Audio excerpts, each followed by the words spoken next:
Alhamdulillah wa syukurallah ni'amillah. Ini malam kita menggaji di kegelapan.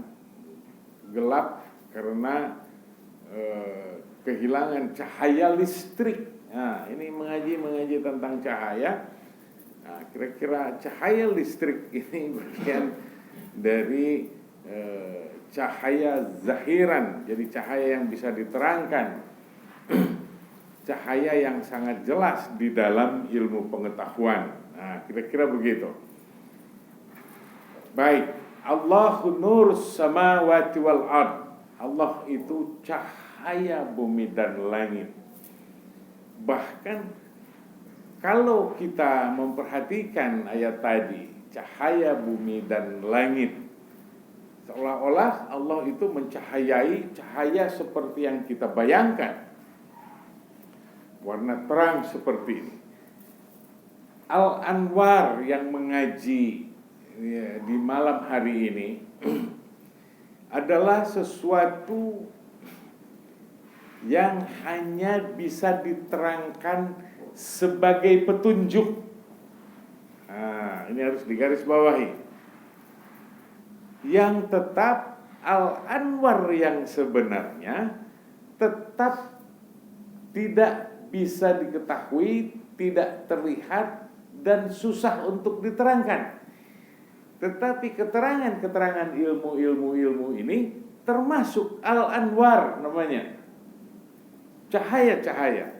Tetapi cahaya yang sesungguhnya yang dimaksud Allah nur samawati wal ard adalah cahaya yang dimaksud Al-Anwar di sini adalah nurullah, nur zatullah, nur sifatullah. Lalu tindakan-tindakannya, nur af'alullah. Apa gerangan ini semuanya? Ini adalah semuanya rahasia. Semuanya tidak bisa dilihat, tetapi bisa digambarkan berupa keterangan-keterangannya.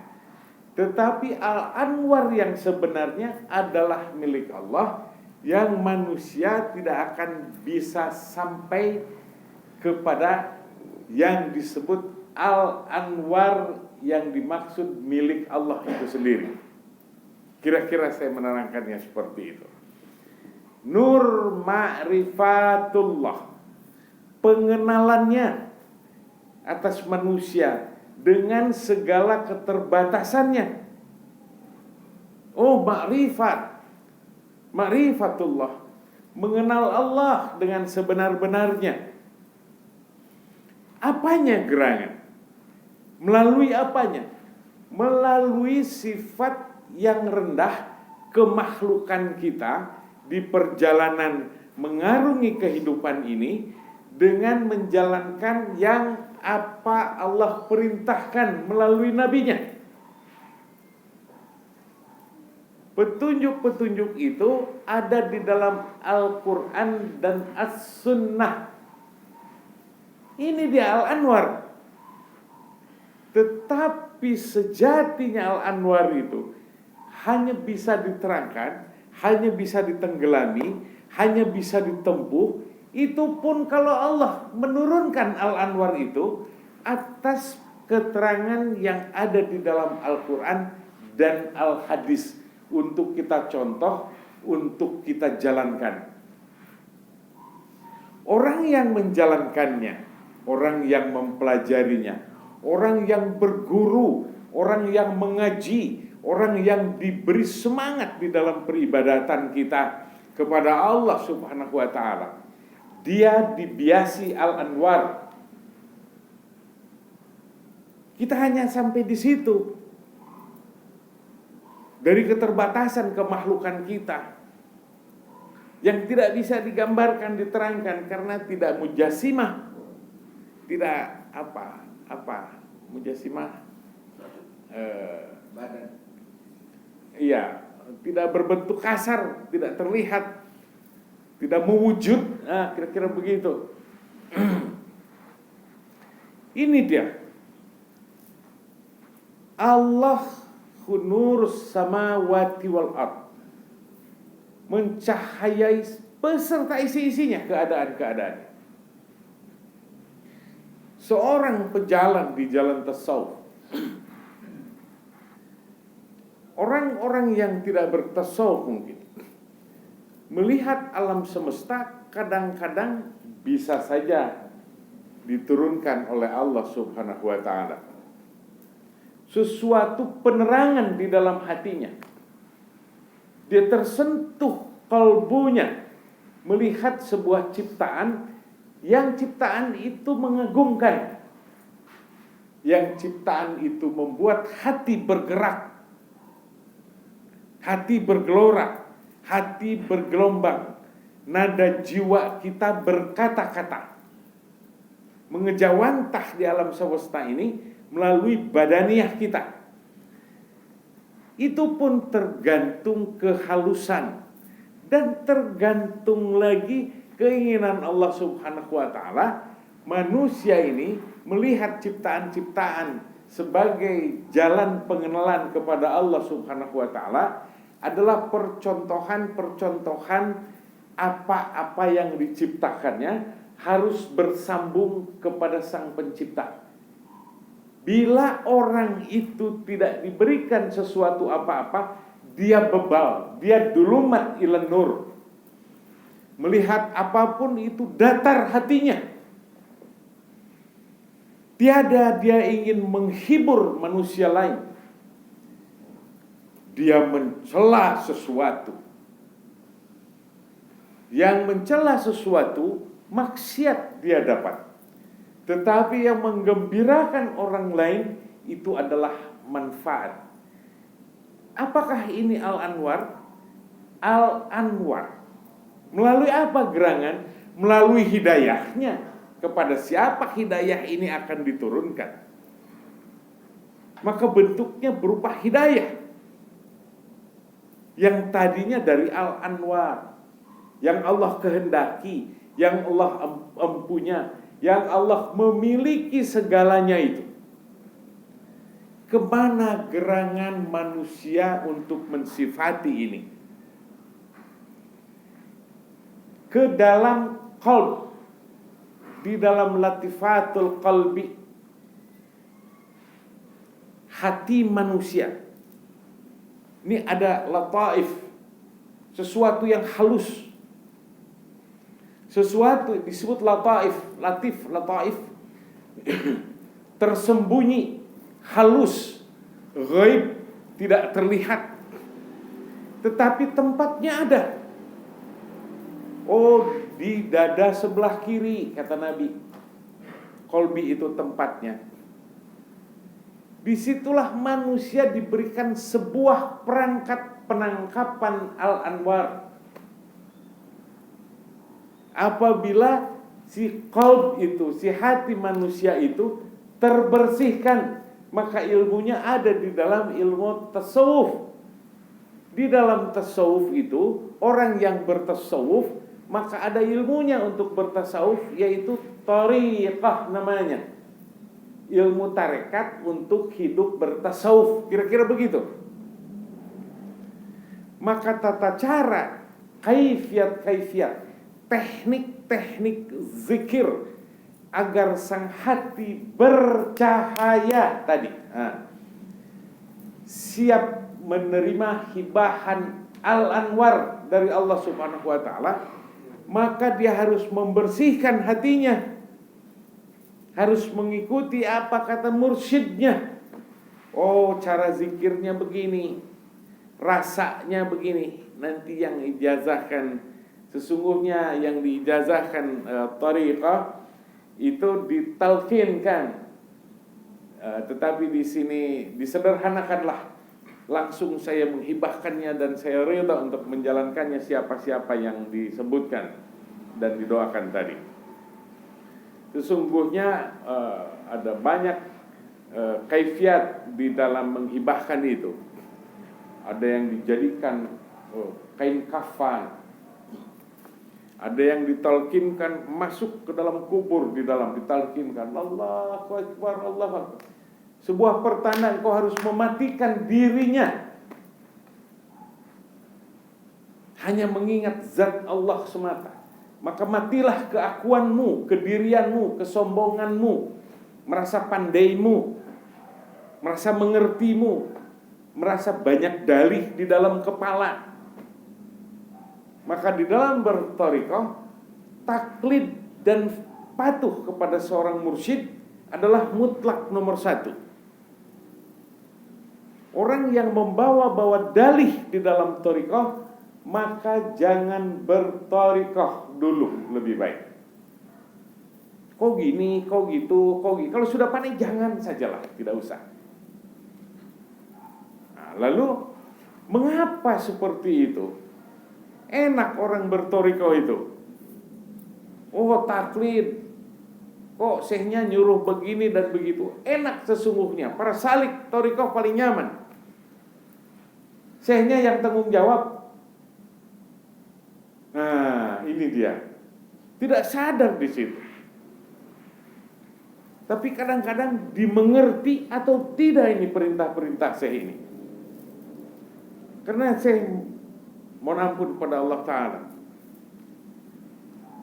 saya mengatakannya apalah, kira-kira misalnya seorang saya melihat keadaan saliknya, melihat keadaan murid-muridnya, oh dalam keadaan seperti ini, coba engkau lakukan ini dan ini.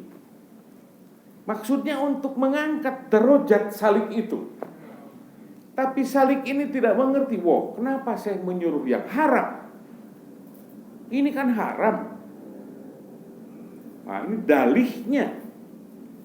Padahal niat saya itu bukan seperti itu. Ada sesuatu rahasia untuk terbukalah hijab-hijab untuk dirinya, bukan untuk syekhnya. Kalau dia berdosa, syekhnya yang perintah. Syekhnya yang berdosa lah, karena syekhnya yang perintah. Padahal enak sekali menjadi seorang salik. Tetapi karena kalian dan aku juga mungkin di masa lalu membawa keakuan-keakuan sehingga banyak dalih di dalam kepala. Wah, masa begini, masa begitu. Selesai sudah. Padahal kalau dia patuh dan lalu mengerti apa gerangan di balik perintah syekh ini, para sahabat yang saya cintai, penuh dia dengan al-anwar. Terbuka hijab-hijab dengan jalan yang diperintahkan. Itu hidayah dari Allah Subhanahu wa ta'ala. Tidak hanya kepada satu orang atau dua orang, kepada siapapun yang syekhnya sedang olah. Karena tugas para masyayikh, tugas para mursyid adalah mengangkat darajat para pengikutnya. Dengan alasan dirinya sendiri merasa hina di hadapan Allah. Siapa tahu dengan mengangkat darajat para sahabat, aku pun ikut terangkat. Aku pun diangkat oleh Allah Ta'ala.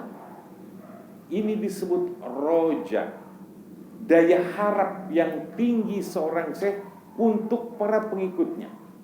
Maka di dalam adab, jangan engkau berpikir bagaimana caranya katanya syekhnya mencintaimu, menyayangi murid-muridnya. Dan jangan engkau pikirkan bagaimana engkau mencintai syekhnya. Yang harus dipikirkan bagaimana engkau berpikir mencintai syekhnya. Kalau syekhnya mencintai para muridnya, kalian tidak akan bisa menghitungnya seperti apa. Karena syekhnya bergelut di dalam itu terus menerus. Untuk umat manusia. Untuk para sahabatnya. Untuk para pengikutnya. Seperti siapa gerangan yang seperti itu? Seperti Rasulullah, pemegang cahaya daripada cahaya. Kata Rasulullah, nanti di hari akhir di hari berbangkit nanti. Akulah yang pertama dibangkitkan oleh Jibril nanti. Lalu para sahabat bertanya, setelah itu siapa ya Rasulullah? Abu Bakar. Setelah itu siapa? Umar. Kata Rasulullah. Lalu sahabat bertanya lagi, setelah itu siapa lagi? Ahlul Ma'la. Jadi orang-orang yang berhaji yang dimakamkan di Ma'la di sana. Yang di sana ada dimakamkan Ibrahim, putra Kanjeng Nabi. Syekh Nawawi Al-Bantani dimakamkan di situ, di Ma'la situ. Setelah itu siapa? Ahlul Baqi, pemakaman yang ada di Madinah. Karena di situ istri Rasulullah, semua para sahabat banyak yang dimakamkan di Madinah. Kata Rasulullah, tetapi yang pertama kali kutanyakan kepada Jibril, ya Jibril, mana umatku? Ini dia. Diapakan dia gerangan? Bagaimana Nabi mencintai para pengikutnya? Diapakan dia ya Jibril? Di mana dia? Yang pertama kali ditanyakan itu bukan anaknya, istrinya, bukan. Maka kata Nabi, ummati, ummati. Umatnya. Barang siapa mengikut Nabi, barang siapa mau berjalan, berharap di dalam Al-Anwar yang kepunyaan Allah itu, yang tidak bisa diperumpamakan apa-apa itu, yang itu datang dari zatnya, dari sifatnya dan af'alnya. Ini pun kalau manusia ini bisa ma'rifatullah, maka dia akan ikuti jalan itu. Dan pasti dia pun akan seperti yang Nabi lakukan, seperti itu. Mana murid-muridku? Maka para ulia ada di kelas-kelas tertentu. Beliau berdoa, ya Allah, Allahumma gfir li ummati Muhammad. Allahumma arham. Sayangi dia, ummati Muhammad. Allahumma astur, ya Allah, berikan dia kegembiraan. Umat Muhammad. Allahumma ajbur, ya Allah, tutup segala macam keburukan-keburukannya, aib-aibnya. Umat Muhammad. Ini dia, sifat-sifat ini tidak bisa dibuat-buat. Bagaimana dengan kita Ahmad dan para pengikut Ahmad dimanapun berada? Mari bersama-sama berjalan di jalan ini, membersihkan hati.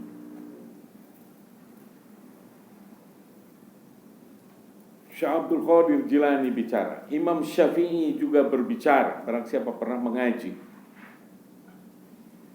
Urusan ilmu asrar kalau ditekuni, betul-betul ditekuni, dan dia berpegang teguh kepada patokan ilmu asrar, apa gerangan ilmu asrar? Tidak boleh berburuk sangka. Hasilnya orang-orang yang seperti itu akan husnul khotimah. Dari urusan buruk sangka saja. Sepanjang masa jangan ada buruk sangka. Memang untuk apa kalau kalian semua berburuk sangka kepada orang lain? Buruk sangka kepada manusia-manusia lain.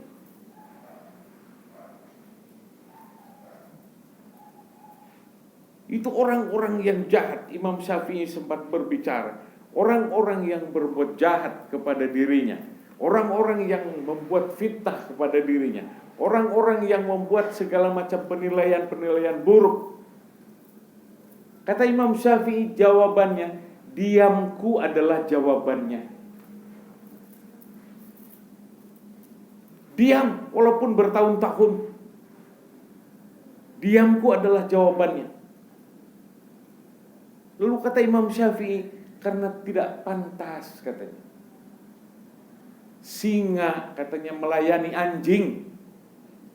Sepertinya kasar di sini.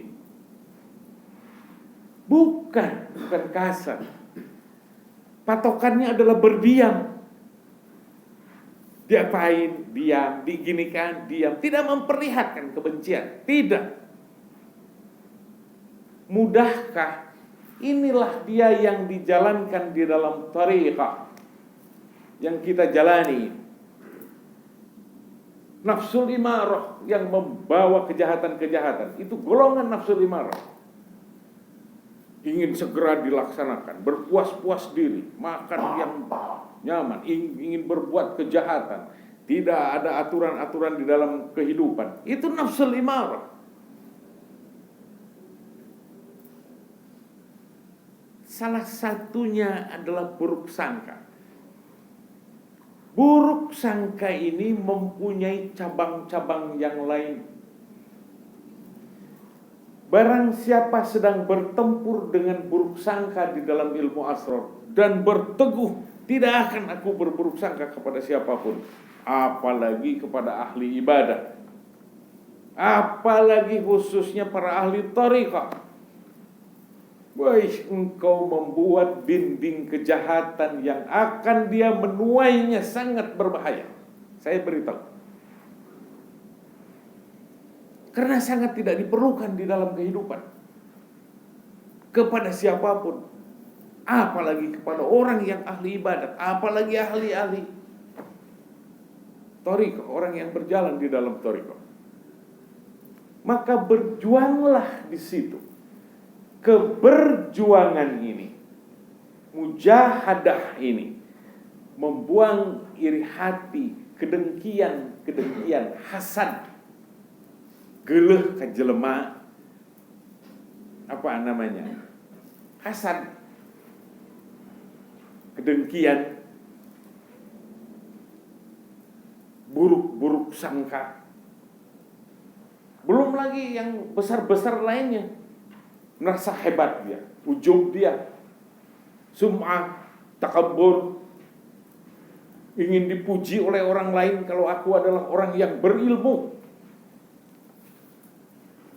Ini adalah tatanan, lahan-lahan apabila engkau bertempur mengalahkan penyakit-penyakit itu, mengundang al-anwar.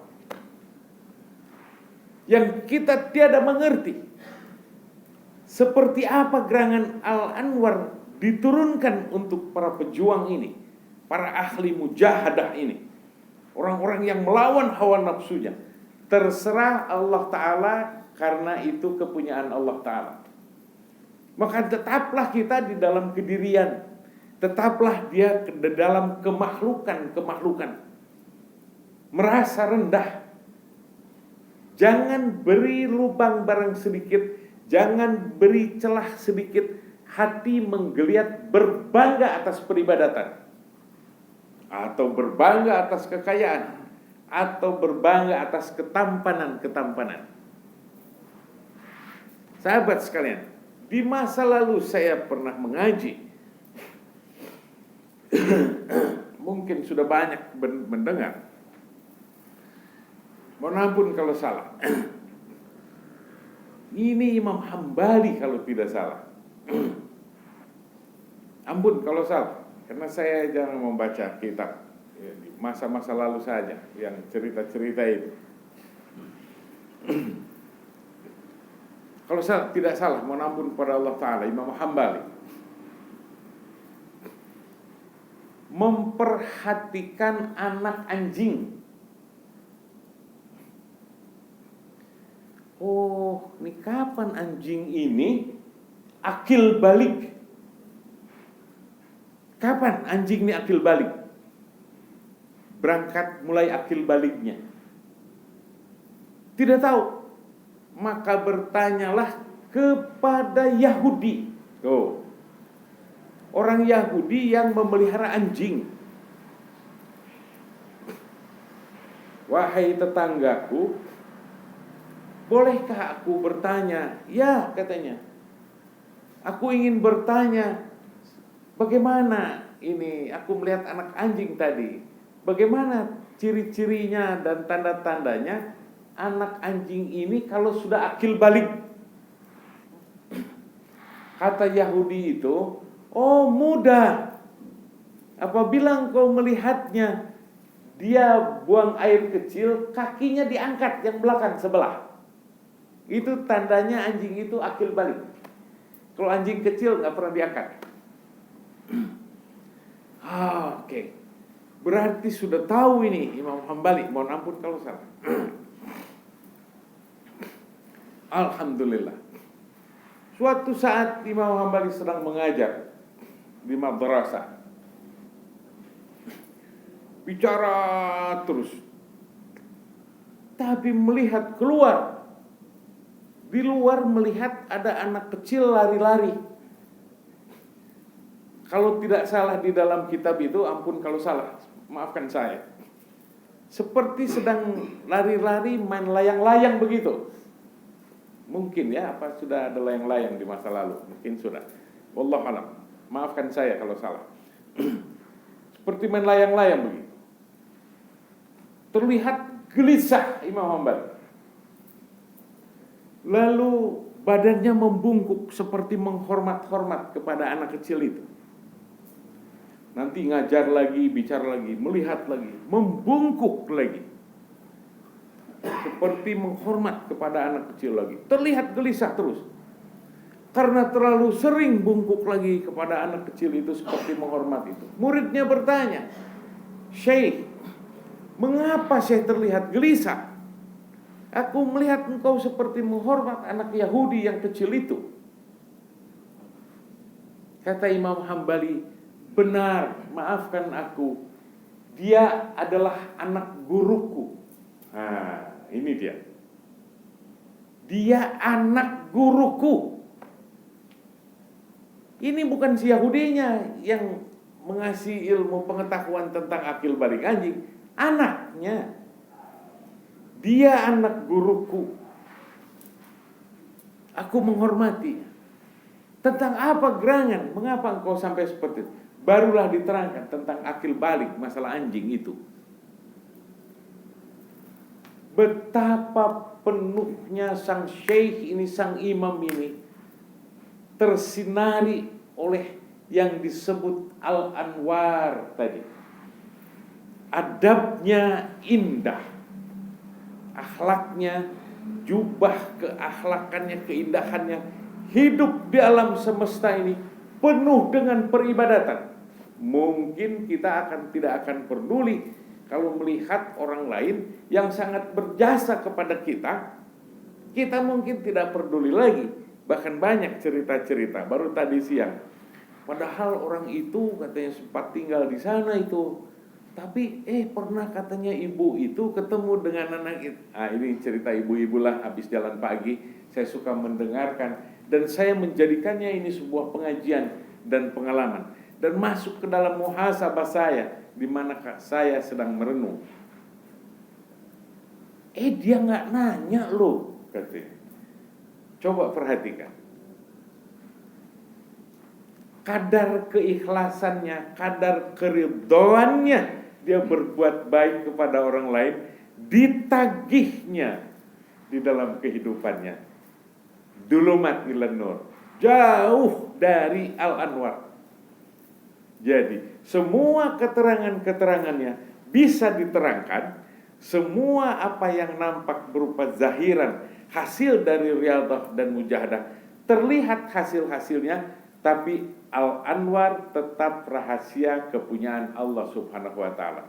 Semoga para sahabat sekalian mengerti tentang Al-Anwar ini. Dan kita mengharapkannya. Semoga Al-Anwar itu menyinari kita. Allahu nurus samawati wal ardh. Alhamdulillah rabbil alamin.